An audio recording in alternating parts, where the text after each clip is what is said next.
Bismillahirrahmanirrahim. Assalamualaikum warahmatullahi wabarakatuh. Waalaikumsalam warahmatullahi wabarakatuh. Apa kabar Bapak Ibu sekalian? Baik. Alhamdulillahirrahmanirrahim. Pada kesempatan yang berbahagia ini, kelompok kami dari kelompok 4 akan mempresentasikan hasil dari kerja kelompok kami terkait dengan demonstrasi kontekstual yang berkaitan dengan review serta analisis film Laskar Pelangi dan Dead Watch Society. Adapun anggota kelompok kami yaitu yang pertama ada Guntur Aditama, yang kedua ada Muhammad Amin Nasir, yang ketiga ada Muhammad Wisakti, yang keempat ada Rizky Erdi, yang kelima ada Rizka Aulia. Baik, yang pertama kita akan mereview film Laskar Pelangi yang akan disampaikan oleh saudara Guntur. Sebelumnya saya persilakan. Terima kasih atas sudah mengisi atas kesempatannya. Jadi di sini saya akan mencoba terlebih dahulu mereview tentang film Laskar Pelangi. Film Laskar Pelangi ini merupakan film tentang perjuangan pendidikan, baik itu guru, murid dan kepala sekolah. Jadi secara umum film ini menceritakan tentang sebuah sekolah Muhammadiyah, sekolah di Kabupaten Belitung pada tahun 1900-an. Nah, film ini menceritakan sekolah tersebut adalah sekolah yang dikhususkan untuk masyarakat yang ada di Kabupaten Belitung yang memiliki keterbatasan dalam hal ekonomi. Di daerah itu sendiri sebetulnya mayoritas masyarakat kurang memperhatikan pendidikan. Oleh karenanya banyak masyarakat di sana lebih memilih anaknya untuk menjadi buruh di pabrik atau penambangan. Sedangkan bagi di sini ada tokohnya yaitu tokoh Bu Muslimah, Pak Harfan. Nah, kedua tokoh ini memperjuangkan pendidikan di Kabupaten Belitung dengan mengadakan SD Muhammadiyah tadi, dengan harapan ada masyarakatnya yang peduli akan pendidikan. Dan kebetulan ternyata memang ada 10 anak yang memang ingin meneruskan sekolah atau berminat pada pendidikan. Nah, jadi secara garis besar film Laskar Pelangi ini menceritakan perjuangan 10 murid tadi dan satu kepala sekolah dan satu guru, bagaimana mereka menyelenggarakan pendidikan di Kabupaten Belitung di tengah keterbatasan baik itu bangunan, biaya. Tapi walaupun di tengah keterbatasan, peserta didik di SD Muhammadiyah ini tidak patah semangat. Jadi mereka beberapa kali mendapatkan juara, yaitu juara pentas seni, yang kedua juara cerdas cermat. Begitu, sekian dari saya. Waalaikumsalam warahmatullahi wabarakatuh. Baik Bapak Ibu sekalian, itulah review dari film Laskar Pelangi. Selanjutnya kita akan mendengarkan analisis serta mengaitkan antara film Laskar Pelangi ini dengan peran kita sebagai guru serta hal-hal lain yang bisa kita petik dari film Laskar Pelangi tersebut yang akan disampaikan oleh saudara Amin. Kepada saudara Amin, saya persilakan. Assalamualaikum warahmatullahi wabarakatuh. Bagaimana kabarnya Bapak Ibu semuanya? Baik. Alhamdulillah. Sebelum kita menginjak materi berkaitan dengan analisis, kita coba deh merenungkan bersama ya. Kita sebagai calon guru harus bisa meningkatkan kemampuan sosial emosional, psikis, dan lain sebagainya berkaitan dengan peserta didik. Begitu juga dengan motivasi kita. Coba dari Ibu Tessa, motivasi apa yang Ibu berikan kepada peserta didik? Semangat juang, bagus banget. Apalagi? Kebahagiaan. Belajar sepanjang hayat. Nah, betul sekali Bu Tessa. Nah, kita sebagai guru, calon agen perubahan harus senantiasa mengarahkan, membimbing dan menuntun peserta didik agar mereka bahagia suatu saat nanti dengan pengetahuan dan pengalaman yang mereka dapatkan. Betul tidak Pak Guntur? Ya, coba Pak Guntur pengen tahu deh, apa peran Pak Guntur sebagai seorang guru guru ketika nanti menjadi seorang agen perubahan di sekolah? Bagi saya, peran guru sebaiknya bisa menyemangati diri dan juga menjadi inspirasi dan teladan bagi murid. Menyemangati, menginspirasi dan menjadi teladan bagi peserta didiknya. Nah, jika kita lihat di film Laskar Pelangi ini merupakan salah satu film yang sangat bagus sekali, membahas tentang bagaimana perjuangan pendidikan di Indonesia, perjuangan seorang guru sebagai agen perubahan yang menuntun dan membimbing peserta didiknya agar mereka nantinya bahagia di suatu saat, gitu ya. Nah, bisa kita lihat bagaimana tadi sudah dijelaskan oleh Bapak Guntur berkaitan dengan review film Laskar Pelangi, di mana Laskar Pelangi ini membahas tentang perjuangan seorang guru yang mendidik, membimbing dan menuntun peserta didik agar mereka suatu saat nanti bisa berguna, bermanfaat dan bahagia, gitu ya. Nah, di sini bisa kita lihat meskipun dihadapkan dengan berbagai tantangan seperti tadi yang sudah dijelaskan, dari mulai kondisi ekonomi, kondisi peserta didik, kondisi lingkungan dan lain sebagainya, akan tetapi itu tidak menjadi hambatan kita sebagai seorang guru yang menjadi agen perubahan kepada peserta didiknya, terutama dalam membimbing dan menuntun, ya. Nah, di sini guru dapat menginspirasi siswa untuk mencapai impian mereka dan memperjuangkan hak mereka dalam mendapatkan pendidikan yang layak. Kita sudah tonton bersama ya film ini, mengisahkan tentang anak-anak di Bangka Belitung yang berjuang penuh semangat, ya. Dengan apa? Dengan bimbingan dan tuntunan seorang guru. Nah, itulah peran penting seorang guru sebagai agen perubahan yang bisa kita analisis dari film Laskar Pelangi. Kita coba selanjutnya, apa sih hubungan film Laskar Pelangi ini dengan pembelajaran atau pendidikan sosial emosional? Coba Pak Rizky, sosial emosional itu apa? Sosial emosional itu adalah kondisi terkait dengan bagaimana peserta didik bersosial dengan teman-temannya serta mengelola emosi yang ada di dalam diri. Nah, betul sekali apa yang dikatakan oleh Pak Rizky. Bagaimana kita sebagai seorang guru mampu mengarahkan peserta didik agar mereka mempunyai keterampilan, kemampuan dalam mengelola dirinya sendiri dan juga mengelola dirinya terhadap lingkungan sekitarnya, baik untuk temannya, keluarga, masyarakat dan lain sebagainya. Nah, di sini bisa kita lihat film Laskar Pelangi ini memiliki keterkaitan yang sangat erat sekali dengan pembelajaran sosial emosional. Muslimah di sini sebagai seorang guru di MTS ya, di SD.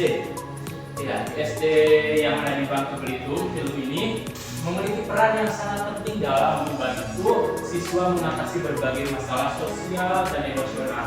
Kita lihat di film ini, jika kita amati, ada suatu momen ketika ada seorang siswa yang mempunyai kemampuan otak yang bagus, pintar gitu ya, akan tetapi dia mempunyai masalah di keluarganya, di mana keluarganya ekonominya cukup di bawah rata-rata.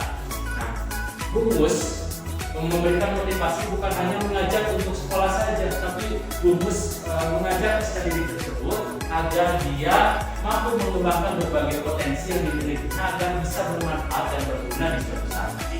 Sehingga Bungus ini tentu menjadi peranan penting sebagai seorang agen perubahan, terutama dalam mengembangkan dan mengelola sosial emosional peserta didik. Secara keseluruhan, film Laskar Pelangi memberikan pengajaran tentang pentingnya pengembangan keterampilan sosial dan emosional dalam pendidikan yang dapat membantu siswa menghadapi tantangan kehidupan yang lebih baik. Gitu ya. Artinya kita sebagai seorang guru harus senantiasa membantu membimbing menuntun peserta didik agar mereka mampu di sini ya menghadapi tantangan kehidupan dengan lebih baik. Yang lebih penting itu agar mereka bisa bahagia suatu saat nanti. Gitu. Mungkin ada pertanyaan dari sini? Cukup ya, Masya Allah, bagus sekali. Terima kasih untuk pembahasan berkaitan dengan analisis ini. Intinya kita sebagai guru harus senantiasa menjadi agen perubahan, menuntun peserta didik dan menjadi pembimbing mereka di masa yang akan datang.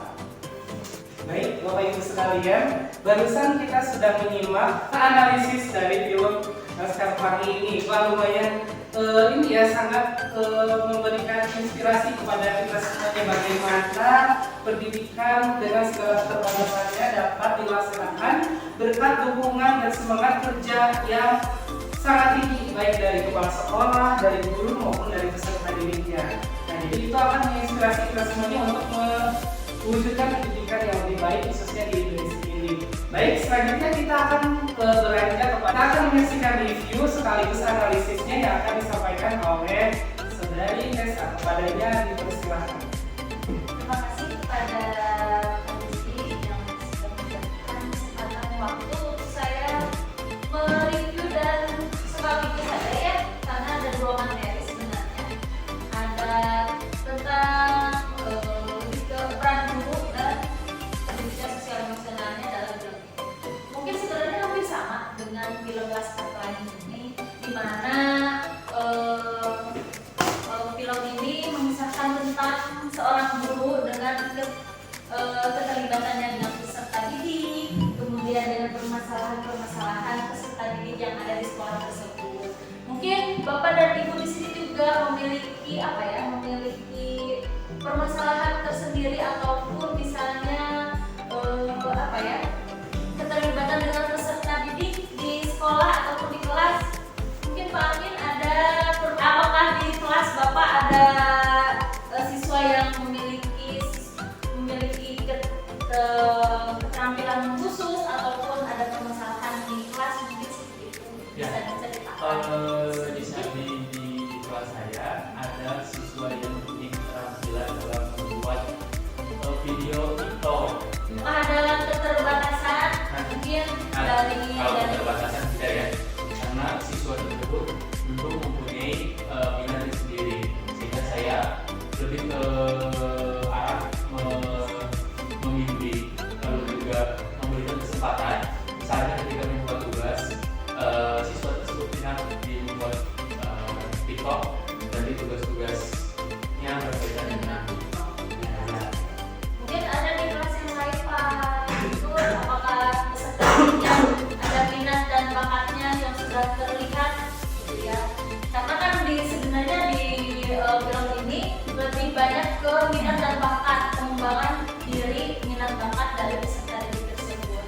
Mungkin bisa diambil salah satu peserta didik yang sangat menonjol dan sangat unik. Mungkin kalau dari dilihat secara umum mungkin ya, kalau saya bisa memberikan penjelasannya secara umum, kebanyakan peserta didik itu memang terlihat sekali perbedaan keunikannya masing-masing, berarti kaitannya dengan motivasi belajar mereka dan juga bakat-bakat mereka. Nah, kebetulan banyak dari mereka yang sesuai dengan bakat mereka banyak menggunakan bakat-bakat mereka untuk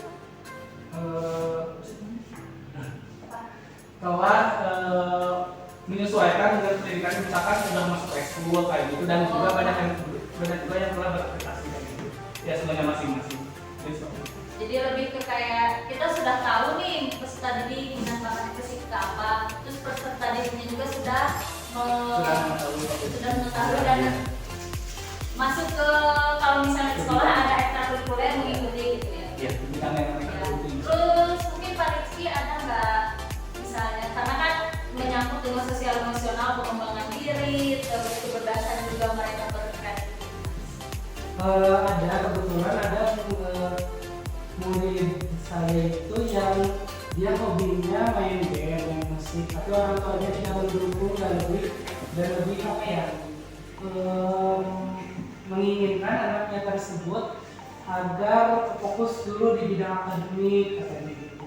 Padahal kita sama-sama tahu kan ya, kecerdasan itu tidak hanya berpusat pada akademik saja, melainkan bisa seni dan lain sebagainya. Itu bagaimana ya Bu terkait dengan kaitannya dengan film ini? Oke, bagus. Dalam film ini juga ada gitu, ada di mana ternyata ada satu peserta didik yang bertentangan dengan orang tuanya ya gitu, di mana orang tuanya menginginkan anak tersebut menjadi dokter, tapi kan anaknya punya minat dan bakat yang berbeda dari itu gitu. Terus ada dengan orang tua yang tidak mendukung. Nah, kita sebagai guru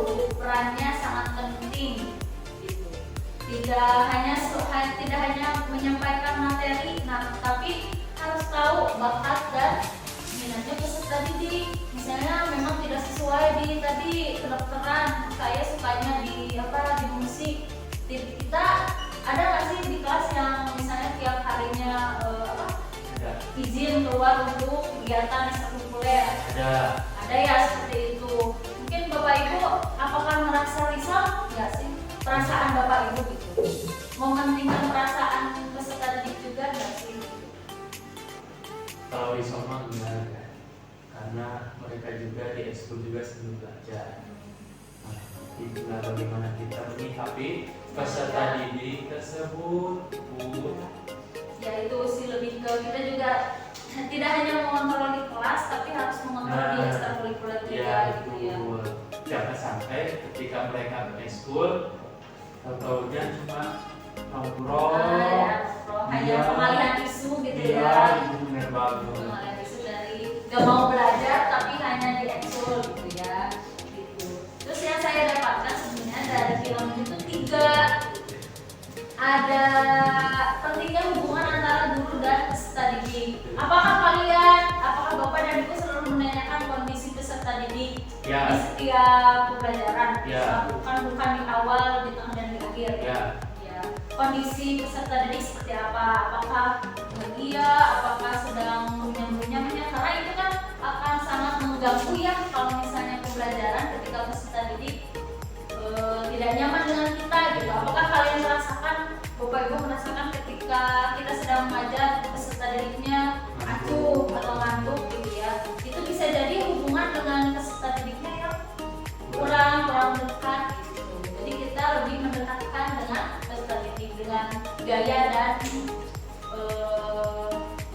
gaya pembelajaran Bapak Ibu. Terus yang kedua ada pengembangan identitas diri, ini lebih ke kayak tadi minat dan bakat gitu. Jadi lebih ke kayak misalnya tugas nih, tadi kan ada Pak Amin bilang kalau misalnya ada yang sukanya TikTok, berarti tugasnya dialihkan melalui media TikTok gitu ya Pak ya? Iya. Terus yang ketiga ini pentingnya mendukung dan motivasi peserta didik. Tadi seperti yang ada dijelaskan lagi sebenarnya untuk motivasi itu sesuai dengan kita tidak boleh merendahkan ataupun kan kalau menjudge misalnya ya tadi peserta didik itu tidak hanya dikontrol di kognitifnya saja, tapi harus di keterampilannya juga dikembangkan. Terus juga harus tadi yang ada di dalam lagi untuk memecahkan masalah yang ada di kehidupannya. Terus seperti itu 3 makna yang ada di film Dead Society. Deadwood Society. Baik Bapak Ibu sekalian, tadi kita telah mendengar 2 review serta analisis film yang telah disampaikan oleh rekan-rekan dari kelompok 4. Akhirnya kita sampai kepada penghujung acara. Marilah kita berikan tepuk tangan kepada para yang menyampaikan hasil analisis film mereka, dan filmnya juga sangat menginspirasi bagi kita selaku guru di jenjang persekolahan supaya lebih semangat dan lebih serius untuk menekuni profesi kita. Oke, terakhir marilah kita tutup dengan sama-sama berhamdalah. Alhamdulillahirobbilalamin. Billahi taufiq wal hidayah. Wassalamualaikum warahmatullahi wabarakatuh.